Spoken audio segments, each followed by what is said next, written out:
En manchette aujourd'hui, période de dégel, véhicules lourds sous surveillance. Bonjour à tous et bienvenue à votre bulletin d'information sur les ondes de CTRB, votre télévision locale et régionale, aujourd'hui le 21 mars. On débute évidemment en ce 21 mars, débute la période de restriction des charges pour les véhicules lourds, entre autres pour notre zone, ce qu'on appelle la zone 1. Donc, en effet, le 21 mars entre en vigueur la période de restriction des charges pour la zone 1, période au cours de laquelle les limites de charge autorisées sont réduites en raison de la diminution de la capacité portante du réseau routier. Donc, ça débute aujourd'hui pour la zone qui nous touche. On parlera tantôt des zones. En ce qui concerne les zones 2 et les zones 3, donc plus au nord, ça a été repoussé au lundi 28 mars. Il est à noter que les dates de début et de fin des semaines de dégel sont modulées de manière à refléter le contexte climatique de chacune des trois zones établies. Ces dates couvrent non seulement le dégel, mais également la période durant laquelle la chaussée récupère sa capacité portante. Il est important de rappeler que les dates de restriction des charges peuvent être devancées, suspendues ou retardées en fonction de l'évolution des conditions météorologiques. Durant la saison du dégel, les contrôleurs routiers intensifieront leur activité de pesée de camions lourds tant dans les postes de contrôle que sur le réseau routier. Ces interventions viseront l'ensemble du parc des véhicules lourds. Rappelons que les limitations de charge imposées pendant le dégel ont pour but de protéger le patrimoine routier au bénéfice de l'ensemble des usagers de la route. La préservation du réseau sécuritaire est également au cœur des préoccupations du ministère des Transports et de la Société de l'assurance automobile du Québec, nous dit-on. La zone 1 couvre le sud du Québec, soit les grands centres Gatineau, Montréal, Sherbrooke, Trois-Rivières et Québec.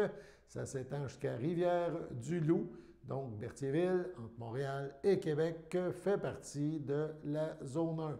La zone 2 touche les réserves phoniques de la Vérandrie et des Laurentides, ainsi que le Témiscamingue, le Saguenay, le Lac-Saint-Jean, la Côte-Nord, la ville de Rimouski, la Gaspésie et les îles de la Madeleine.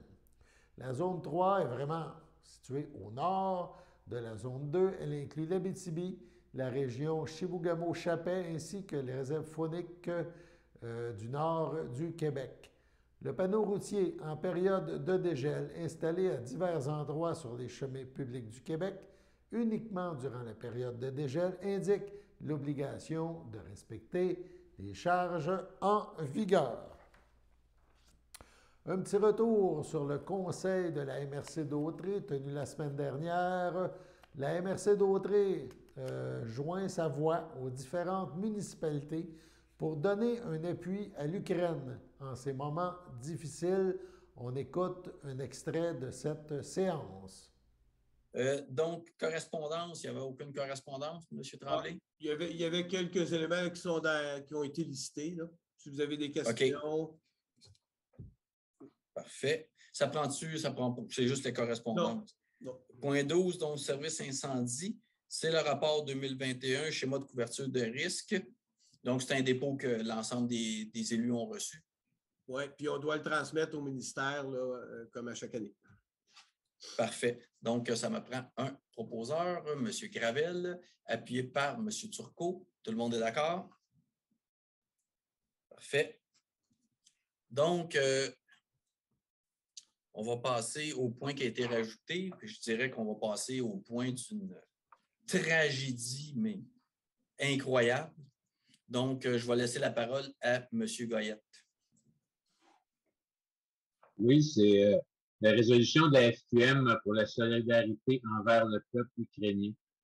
Attendu que la Fédération de Russie a envahi militairement la République d'Ukraine, attendu que la Fédération de Russie a, ce faisant, violé les règles internationales du respect de l'intégrité des frontières nationales et provoque la mort de milliers de personnes et l'exode des citoyens ukrainiens, attendu qu'à notre époque, la solution militaire est inacceptable pour régler les conflits entre nations, attendu que les élus municipaux et le peuple québécois sont profondément affligés par les souffrances vécues par le peuple et les communautés ukrainiennes, attendu que la volonté des élus municipaux du Québec d'exprimer leur désapprobation la plus totale de cette situation et du recours aux armes pour régler les conflits, attendu que la volonté des élus municipaux et de la population québécoise d'exprimer leur solidarité envers le peuple ukrainien, attendu que les gestes de solidarité de plusieurs municipalités et de nombreux Québécois envers le peuple ukrainien,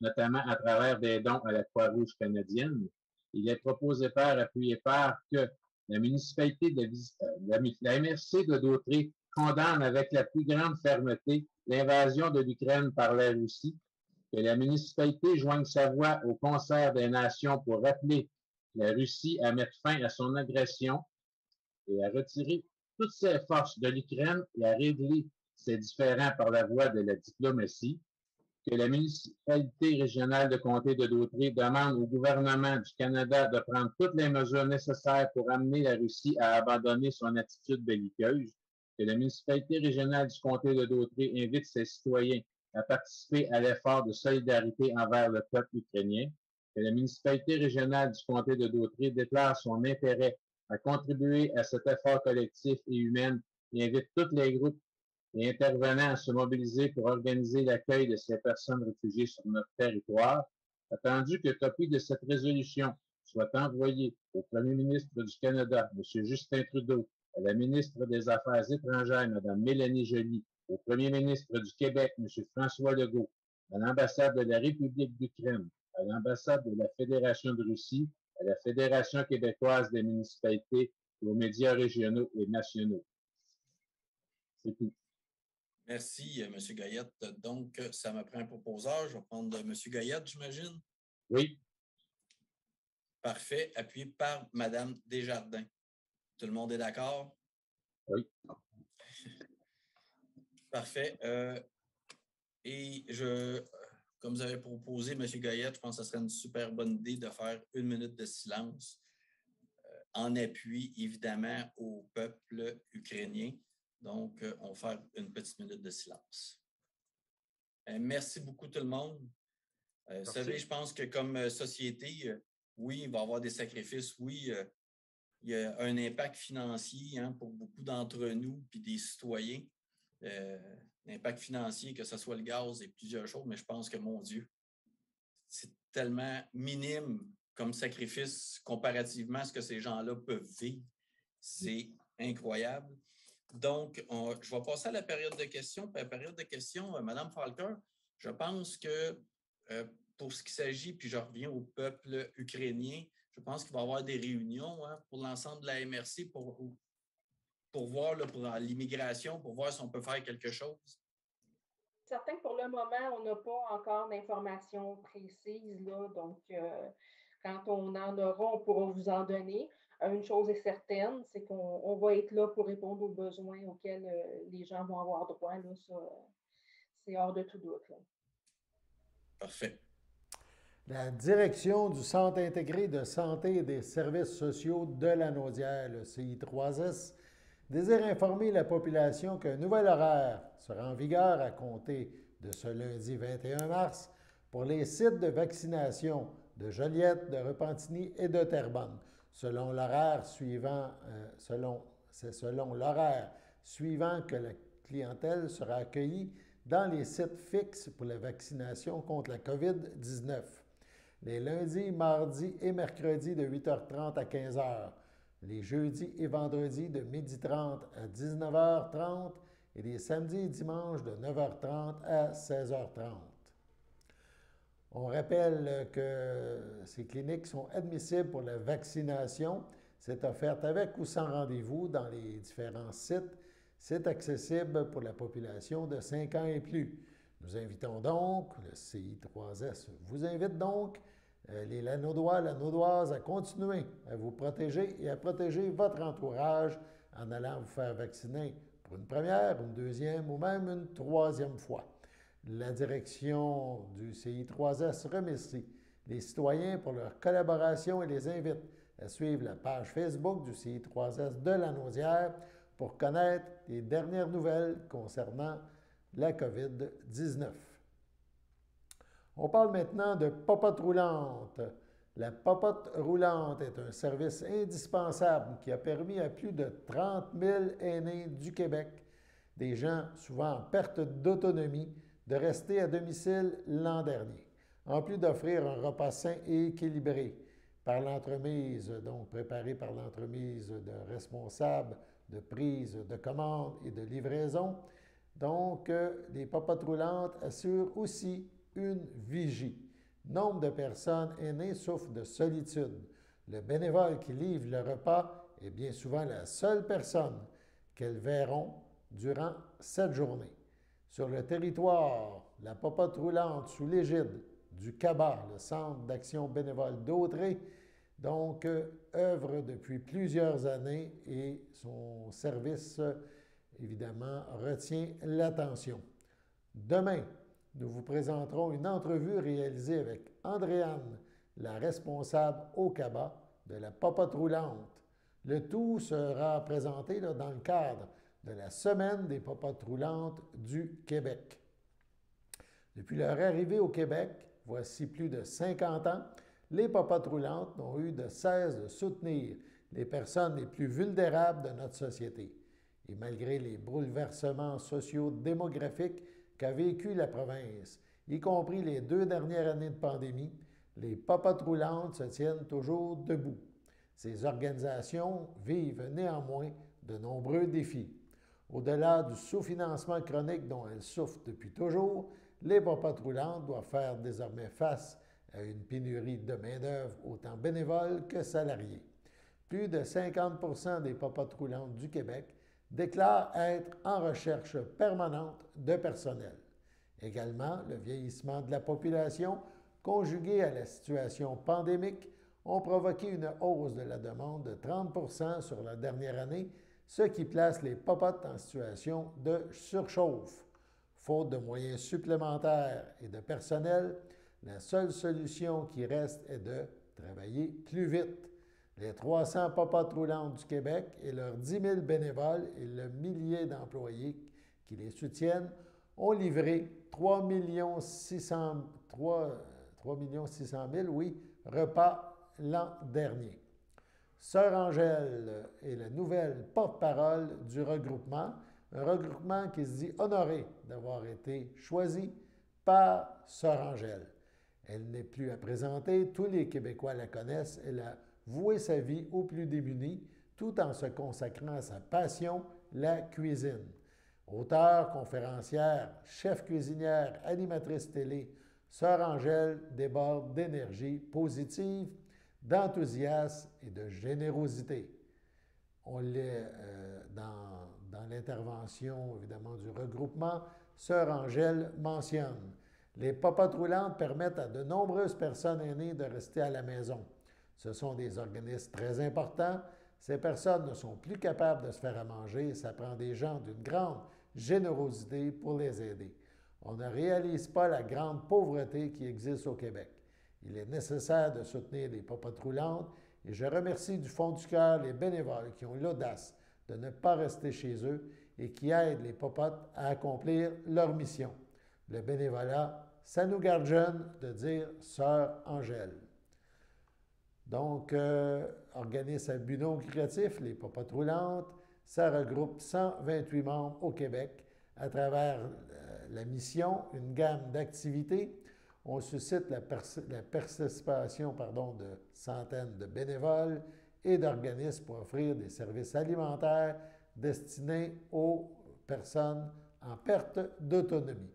Sur ce, on termine ce point, cet aspect du bulletin aujourd'hui par un clip vidéo mettant en vedette Sœur Angèle. Sœur Angèle, une sœur de Notre-Dame du Bon Conseil de Montréal, à la semaine des popotes roulantes, c'est du 20 au 27 mars. C'est pas évident, surtout dans les popotes roulantes. Les gens sont pas réalistes, tout ce que ça prend, la préparation, la livraison, aller voir les personnes qui sont seules et qui souvent sont oubliées. Comme moi, une cuisinière, comprenez, j'ai le souci que les gens mangent même s'ils sont à la maison. Et surtout, que la popote roulante va les visiter, va voir est-ce que ça va bien. Vous savez, nos aînés, il ne faut pas dire mangez juste des rôtis avec du beurre et peanut. Et c'est pour ça que la popote roulante vous fait un dessert, vous fait une soupe, vous fait un mets principal. Et puis, vous êtes sûr que vous avez une bonne vie et une bonne digestion. Soyez généreux parce qu'on a besoin de la générosité du cœur, de l'esprit et aussi de l'argent. Qu'est-ce que tu veux? On n'a rien avec rien.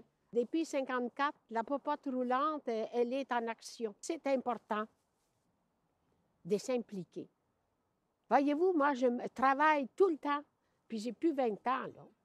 Je vais vous dévoiler mon âge, là. J'arrête pas, je fais 18 heures par jour de travail, puis c'est effrayant tout ce que c'est. Les sœurs pensent que je suis un peu dérangée, là. Moi, je vais avoir 84 ans. Youhou!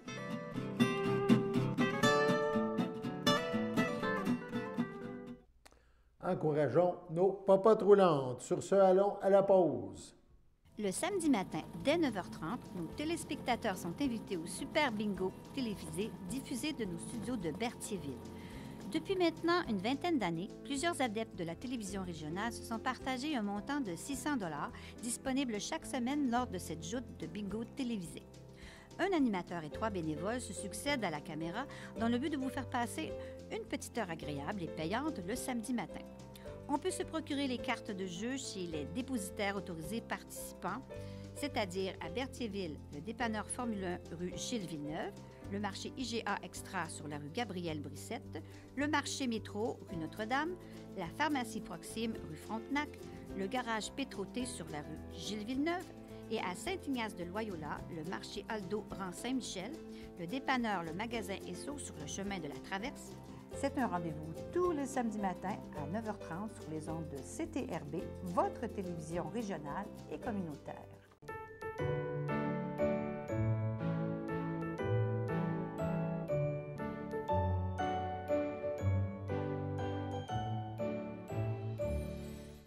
Voici les anniversaires en ce 21 mars. Tout d'abord, la FADOC de l'île du Pas souhaite bonne fête à Solange Joly, à Roger Brissette et à René Poulain.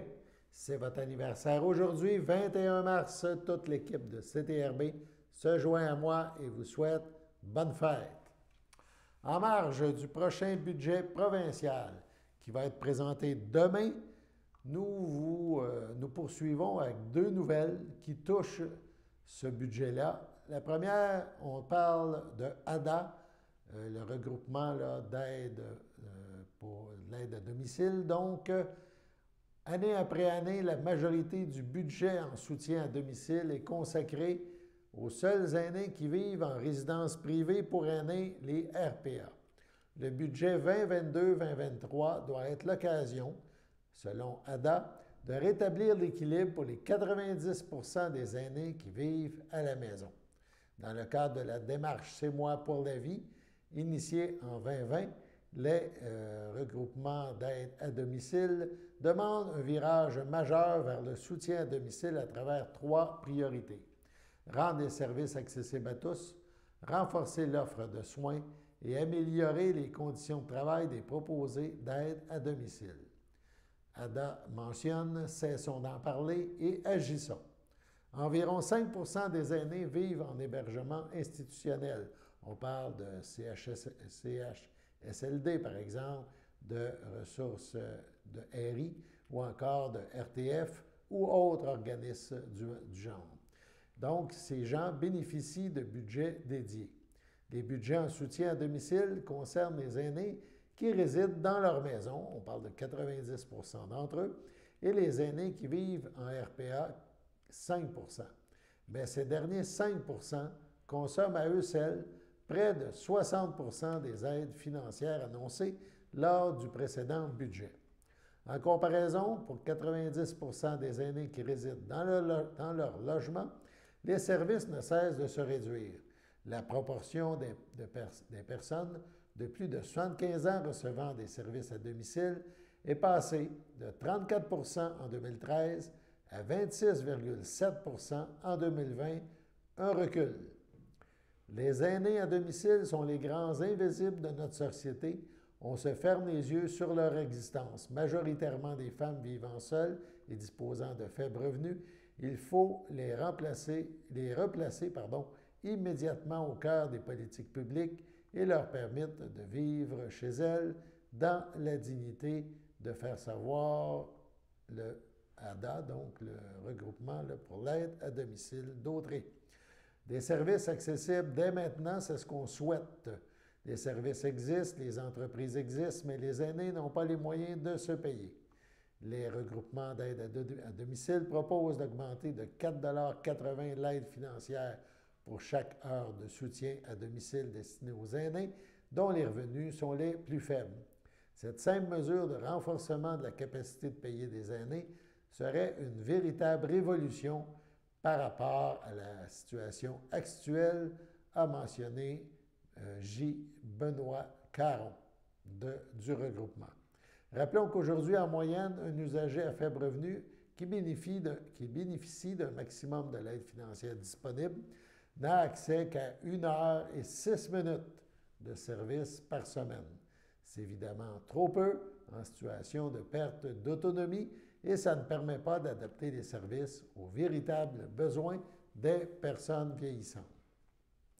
On invite à renforcer l'offre des soins et à améliorer la collaboration entre les partenaires. Donc, le regroupement des aides à domicile, tous les organismes comme ADA, font pression afin que le gouvernement ne les oublie pas dans le budget qui sera présenté demain. On saura si leur message a été ou non entendu. Dans le même ordre d'idée, puisqu'il y a un budget demain, donc le Parti québécois souhaite mettre en place ce qu'on appelle une allocation pouvoir d'achat. Donc, ça s'est déroulé hier à l'Assemblée nationale, ou plutôt ce matin, à l'occasion d'un point de presse tenu en amont d'une interpellation portant sur l'inflation. Le député de René Lévesque, leader parlementaire et porte-parole du Parti québécois au niveau des finances, Martin Ouellette, a fait part des attentes. Des attentes du Parti québécois en vue du budget du 22 mars, donc demain. En parallèle, il a présenté l'allocation pouvoir d'achat. On va essayer de retrouver nos petits textes. L'allocation pouvoir d'achat, une mesure que souhaite mettre en place le Parti québécois pour soutenir les familles. Donc, si on résume, évidemment, il y a beaucoup de petits problèmes de ce temps-là. Le prix de l'essence et de l'épicerie est en hausse. Les loyers augmentent à vue d'œil. Le budget de plusieurs Québécois est de plus en plus difficile à boucler, dit-on. Le Parti québécois a des solutions pour renforcer le pouvoir d'achat. Entre autres, on parle de l'allocation pouvoir d'achat afin de permettre aux ménages à faible revenu donc faible et moyen revenu de se sortir la tête de l'eau. Cette aide prendrait la forme d'un crédit d'impôt remboursable pouvant aller jusqu'à 1 000 $ par famille. Cette mesure s'ajoute aux nombreuses autres du Parti québécois que le Parti québécois a proposées pour freiner l'appauvrissement des ménages. À toute situation exceptionnelle, des mesures exceptionnelles, estime le Parti québécois. L'inflation à laquelle nous sommes confrontés a déjà des conséquences importantes sur le budget des familles les plus vulnérables. Et tout indique que leur calvaire n'ira qu'en s'aggravant, car ce n'est pas terminé. Le gouvernement du Québec a la responsabilité, sinon le devoir, de faire un effort pour que les familles à faible et moyen revenu cessent de s'appauvrir, a déclaré le député de René Lévesque. C'est pourquoi on attend les interventions du gouvernement demain dans le prochain budget. Sur ce, allons à la pause.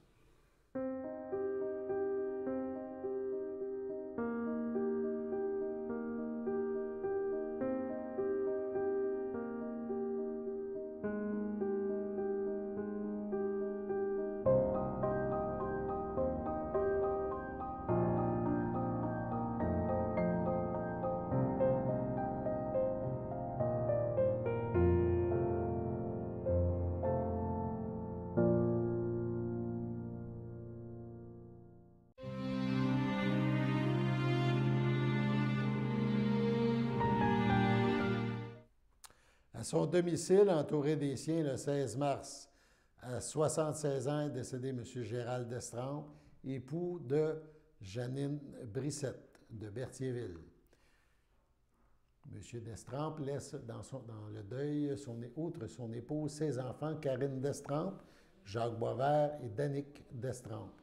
Ses petits-enfants, Charlie Destrempes-Hamel, Isaac Destrempes, Thomas Destrempes, sa belle-mère Germaine Piché, feu Roland Brissette, ses frères et ses sœurs, Jeanne d'Arc Destrempes, feu Ernest Sylvestre, Solange Destrempes, feu Jean-Paul Sylvestre, Denise Destrempes, Alphonse Dugas, Jean Destrempes, Claire Barrette, Yvette Destrempes, Guy Bourgeot, Violette Miro, feu Émile Destrempes, Gisèle Dénommé, feu Rosaire Destrempes, son filleul Sylvain Destrempes, plusieurs neveux, nièces, autres parents et amis, ainsi que son équipe de chaussures Destrempes, dont il était si fier.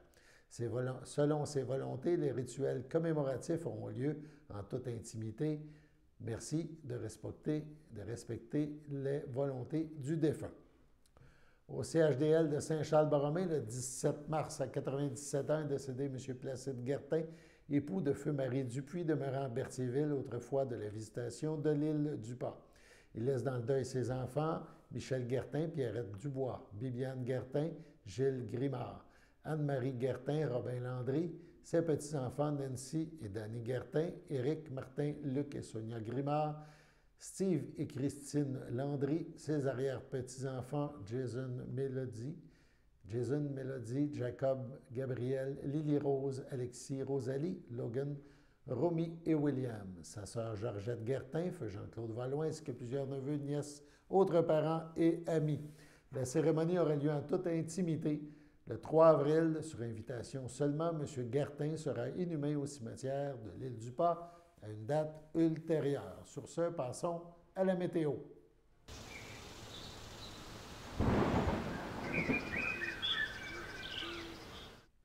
Profitons de ces belles journées. Cet après-midi, on parlait de 4 degrés. C'était très beau. Nuages et quelques éclaircies de soleil.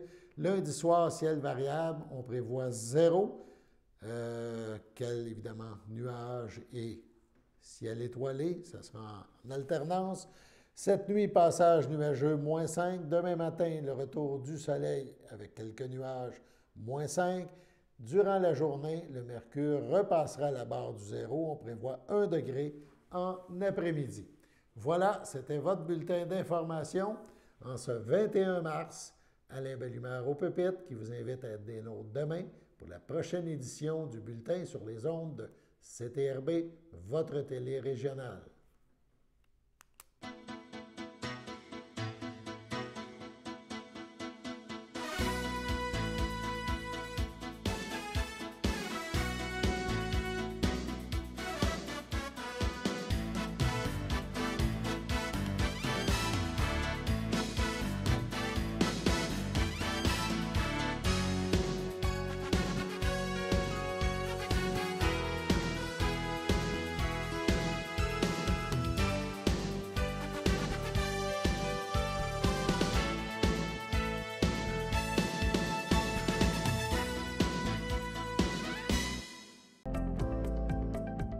Les télévisions communautaires autonomes du Québec, ce sont les télévisions les plus importantes parce qu'elles sont proches de la communauté. On veut encourager des gens qui parlent de ce qui nous intéresse, mais aussi qui participent au développement local. Mais c'est fini le temps là, où on allait lire une affaire qui a été écrite avant hier au bout du monde. Non! Tu veux savoir ce qui se passe chez vous? Bien, ma télé préférée, c'est la télé autonome communautaire. C'est ici que ça se passe.